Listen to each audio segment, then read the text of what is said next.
हम पढ़ेंगे भारतीय संविधान का निर्माण और उसकी विशेषताएं। कुछ पढ़ेंगे संविधान सभा की जो बैठकें हुई थी वो देखेंगे। उसके बाद हम देखेंगे कैबिनेट मिशन 1946 में आया था। और उसके बाद कैबिनेट मिशन के बाद कौन सा मिशन आया था? अंतरिम सरकार का गठन हुआ था। ये क्रम पूछा गया था सेकंड ग्रेड में। अंतरिम सरकार का गठन कब हुआ था? अंतरिम सरकार का जब गठन हुआ था तो उसके सदस्य कौन कौन से? 2 सितंबर 1946 को गठन हुआ था, जिसे दो राष्ट्र चला रहे थे। ये कहा था भीमराव अंबेडकर ने। उसके बाद माउंटबेटन योजना 3 जून 1947 को, पहला कैबिनेट मिशन 1946, फिर अंतरिम सरकार का गठन 2 सितंबर 1946, फिर 3 जून 1947 को माउंटबेटन योजना, फिर भारतीय स्वतंत्रता अधिनियम 1947। तो ये कब जो पार स्वीकृत किया गया था, उसके अंदर क्या क्या समाप्त किया गया था, किसने भाग नहीं लिया? सम्राट का सब पद समाप्त किया, भारत सचिव का पद समाप्त किया और वायसराय का पद भी समाप्त किया गया। उसके बाद ये बनी थी स्वतंत्र भारत का पहला मंत्रिमंडल बना था। उसके कौन कौन से अध्यक्ष थे? फिर संविधान सभा का गठन कब हुआ, क्या होगा, कितनी सीटें थी, उस सबको देखेंगे। जब संविधान सभा की प्रथम बैठक हुई तब कौन कौन से वहाँ उपस्थित थे? ये संविधान सभा की जो प्रथम बैठक हुई थी, कितने सदस्य शामिल थे, क्या क्या था, पूरा देखेंगे। आज एक ही वीडियो में ये सारे पूरे नहीं बता सकूंगी मैं। 10-10 मिनट के सारे पार्ट करके आपको पूरा संविधान, भारतीय संविधान का निर्माण और विशेषता पूरा डिटेल से पढ़ेंगे हम। यहाँ से जहाँ से हमारा कोई भी प्रश्न चूक न सके। तो भारत के संविधान सभा के सिद्धांत के दर्शन में सर्वप्रथम जो बाल गंगाधर तिलक थे ना, उन्होंने 1895 में भारतीय राष्ट्रीय कांग्रेस के स्वराज विधेयक से मिलता है ये शब्द है। पहली बार जो किसने कहा था कि संविधान का जो हमारा खुद का संविधान होना चाहिए, ये कहा था बाल गंगाधर तिलक ने 1895 में।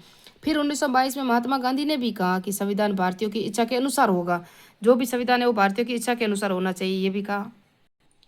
ये हम देखेंगे पूरा, थोड़ा सा नज़दीक से देखेंगे, आराम से समझ में आएगा। 1925 में गांधी जी की अध्यक्षता में दिल्ली सर्वदलीय सम्मेलन सप्रू समिति द्वारा कॉमनवेल्थ ऑफ इंडिया बिल प्रस्तुत किया गया। कब? 1925 में। यह संविधान निर्माण की दिशा में पहला महत्वपूर्ण प्रयास था। जो पहला प्रयास था ये था, याद रखना कौन सा, 1925 का।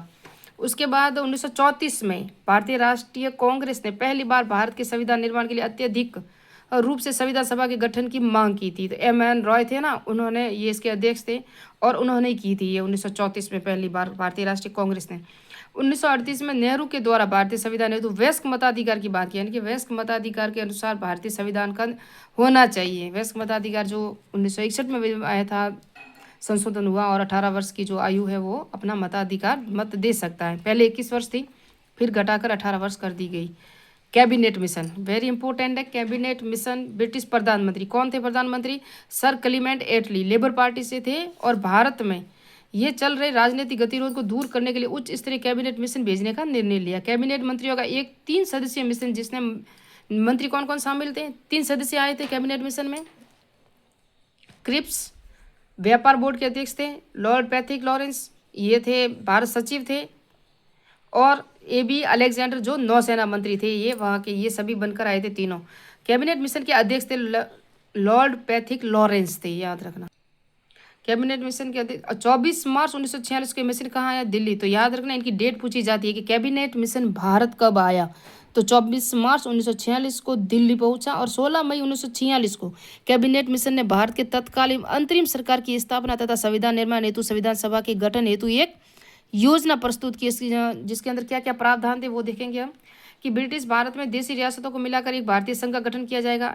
ये भारतीय संविधान के गठन हेतु आई थी, जो 24 मार्च 1946 को दिल्ली आई थी, और 16 मई 1946 को उन्होंने अंतरिम सरकार की स्थापना और संविधान निर्माण के लिए कुछ ये प्रमुख प्रावधान रखे थे। कौन कौन से थे? तो गठन किया, विदेश रक्षा संचार संघ अधीन हो गए, भारतीय संघ का गठन किया जाएगा। संघीय विषयों के अलावा सभी विषय अवशिष्ट शक्ति प्रांतों में निहित होगी। संघ की कार्यपालिका और विधायिका होगी, जिसमें ब्रिटिश, भारत और देशी रियासत के प्रतिनिधि भी शामिल होंगे। यानी कि ये सभी जो विदेश रक्षा संचार अभी भी अंग्रेजों के पास ही रहेंगे, ये कह रहे थे। और भारतीय रियासतों को ये सूट होगी कि संघ में सम्मिलित हो या ना हो, तो ये तो सूट ही थी।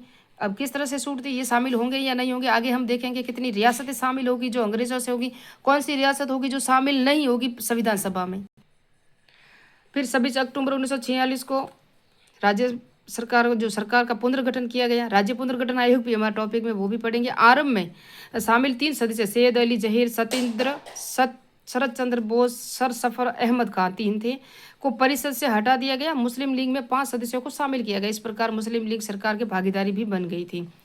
और इस सरकार का पुनर्गठन में इनको शामिल किया गया। अंबेडकर ने कहा था अंतरिम सरकार एक देश की सरकार है जिसे दो राष्ट्र चला रहे हैं।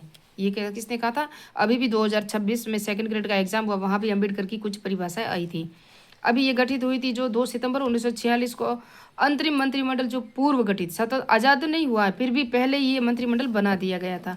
तो इनको जॉन मथाई का उद्योग और नागरिक आपूर्ति मंत्री बनाए गए थे। जगजीवन राम श्रम मंत्री थे। सरदार वल्लभ भाई पटेल गृह सूचना प्रसारण मंत्री थे। जवाहरलाल नेहरू राष्ट्रमंडल संबंधी विदेशी मामले थे। और डॉक्टर राजेंद्र प्रसाद खाद्य एवं कृषि, ये परीक्षा में आया हुआ। आसिफ अली नहीं आया अभी तक। राजगोपालाचारी शिक्षा कला, ये भी आ चुका है। और अब्दुल रब निसार डाक के संचार यानी कि मुस्लिम लीग से संबंधित थे। गजनफर अली खान स्वास्थ्य मंत्री थे। और ये जब आज़ाद नहीं हुआ था भारत, लेकिन फिर भी इन्होंने अपना मंत्रिमंडल बना दिया था क्योंकि चुनाव भी हुए थे। फिर बाद में वापस से सभी समाप्त होंगे। मुस्लिम लीग ने अनुसूचित जाति हेतु नेता जोगेंद्र नाथ मंडल को विधि मंत्रालय के लिए नामित किया। अंतरिम सरकार के सदस्य गवर्नर जनरल की कार्यकारिणी परिषद के सदस्य थे। इस परिषद के अध्यक्ष लॉर्ड वोवेल, गवर्नर जनरल और उपाध्यक्ष जवाहरलाल नेहरू थे। अंतरिम सरकार बनी ना, यह अंतरिम सरकार का गठन हुआ 24 अगस्त 1946 को। 2 सितंबर 1946 को मैंने बताया कि अभी वो मंत्रिमंडल भी बन गया था। कौन कौन से मंत्री थे? 11 सहयोगियों की शपथ ग्रहण भी की। 3 मुस्लिम सदस्य भी थे, परंतु मुस्लिम लीग के से ये तीनों सदस्य थे ना, मुस्लिम लीग से संबंधित नहीं थे, लेकिन सदस्य शामिल थे इसके अंदर। वो भी मैंने बताया आपको, पूरा जो ये बताया ना, ये सारे ये थे सभी जो अंतरिम सरकार बनी थी उसके अंदर थे। आगे हम देखेंगे लॉर्ड माउंटबेटन योजना 3 जून 1947 को आई। कैबिनेट मिशन कब आया? 24 मार्च 1946 को आया। अंतरिम सरकार का गठन कब हुआ? 2 सितंबर 1946 को हुआ था। घोषणा तो हो गई थी 24 अगस्त 1946 को, लेकिन 2 सितंबर को गठन हो गया। और कौन कौन से मंत्री बने थे ये सब मैंने बता दिया आपको। अब हम देखेंगे ये माउंटबेटन योजना, जिसके अंदर 20 फरवरी ब्रिटिश प्रधानमंत्री कौन है? क्लेमेंट एटली। उस समय भी जब कैबिनेट मिशन 1946 में आया तभी भी कौन थे? क्लेमेंट एटली थे, जो लेबर पार्टी से संबंधित थे। 20 फरवरी 1947 को घोषणा की कि ब्रिटिश सरकार 30 जून 1948 से पहले ही भारतीयों को सत्ता सौंप देगी। ये कहा माउंटबेटन योजना के तहत। सत्ता के निर्बाध हस्ताक्षर वेवेल ने स्थान पर लॉर्ड माउंटबेटन को गवर्नर जनरल बनाया कर रूप में भेजा। यानी कि पहले कौन था? लॉर्ड माउंटबेटन आ गई, पहले वेवेल था। जब हमने अंतरिम सरकार गठन हुआ ना, उस समय लॉर्ड वेवेल थे। और कैबिनेट मिशन जब उसके साथ आया था तब कौन थे? माउंट एटली, तो वहाँ के प्रधानमंत्री थे। और अब जो 3 जून 1947 को जो माउंटबेटन घोषणा हुई है, यहाँ अब माउंटबेटन को गवर्नर बनाया गया, वेवेल को हटा दिया गया। माउंटबेटन योजना 3 जून योजना और बाल्कन योजना भी इसे कहा जाता है। यहाँ से प्रश्न बहुत आते हैं। माउंटबेटन योजना के विचार के लिए 14 जून 1947 को जेबी कृपलानी की अध्यक्षता में कांग्रेस की नई दिल्ली में बैठक हुई। बैठक में गोविंद वल्लभ पंत ने भारत विभाजन का प्रस्ताव प्रस्तुत किया। किसने किया था? गोविंद वल्लभ पंत ने किया था। जवाहरलाल नेहरू, सरदार पटेल, मौलाना अब्दुल कलाम आज़ाद प्रस्ताव का समर्थन भी किया। प्रस्ताव प्रस्तुत इन्होंने किया और इन सब ने क्या किया? समर्थन किया। अब ये कहाँ हो रही बैठक? दिल्ली में हुई। कौन अध्यक्ष थे? जेबी कृपलानी। किस पर? माउंटबेटन जो योजना आई है उस पर 14 जून को इस पर भारतीय लोगों ने बैठक की कि योजना सही है नहीं है, भारत के लिए किस तरह से होगी। इस तरह से इन्होंने ये बैठक की। चौथराम बिटवानी, सैफुद्दीन किचलू, पुरुषोत्तम दास टंडन, खान अब्दुल गफ्फार खान, मौलाना हफीजुर रहमान ने प्रस्ताव में विपक्ष में मतदान दिया। यानी कि ये सही नहीं है, इन्होंने विपक्ष किया, यानी कि इस पर असहमति जताई थी इन्होंने। डॉक्टर सैफुद्दीन किसली ने इसे राष्ट्रवाद संप्रदाय के पक्ष में संपरण कहा है। और 3 जून 1947 को माउंटबेटन योजना प्रस्तुत योजना माउंटबेटन योजना कहा जाता है। इससे प्रमुख प्रावधान क्या क्या थे आप देखेंगे। जिस तरह से हमने देखा कि कैबिनेट मिशन में क्या कहा था उन्होंने कि विदेशी, रक्षा, संचार विभाग संघ के अधीन होंगे। संघ में सरकार किसकी? अंग्रेजों की थी, तो उसी के अधीन हो गए। कुछ इस तरह से था, तो भारतीय संतुष्ट नहीं थे। फिर उन्होंने अपनी अंतिम सरकार का गठन भी किया, लेकिन योजना वापस आई। माउंटबेटन योजना अंग्रेजों ने वापस भेजा और इन्हें ब्रिटिश भारत को 2 संप्रभु राष्ट्र यानी कि भारत और पाकिस्तान में विभक्त कर दिया। तो भारत और पाकिस्तान का जो विभाजन हुआ वो माउंटबेटन योजना के तहत हुआ था। इन राज्यों में सीमा निश्चित करने से पहले पश्चिमोत्तर सीमा प्रांत और असम में सिलेट जिले से जनमत संग्रह कराया जाएगा।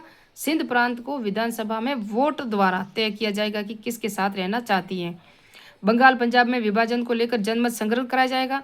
2 रियासतों को अपनी इच्छा अनुसार भारत अथवा पाकिस्तान अपना स्वतंत्र अस्तित्व बनाए रखने की स्वतंत्रता होगी। देशी रियासतों ने 2 रियासतें देशी रियासतें होंगी जो चाहे भारत में मिल रह सकती है या पाकिस्तान जा सकती है। बहुत सारा खून खराबा भी हुआ। सरदार वल्लभ भाई पटेल में राजस्थान, भारत का एकीकरण भी हुआ। राज्य पुनर्गठन आयोग भी आया। 3-4 रियासतें ऐसी थी जो नहीं मिल रही थी, उसको सरदार वल्लभ भाई पटेल ने कठोरता से मिलाया था। तो आगे हम देखेंगे जब राज्य पुनर्गठन आयोग आएगा, आगे हम पूरी डिटेल से धीरे धीरे आगे चलते रहेंगे।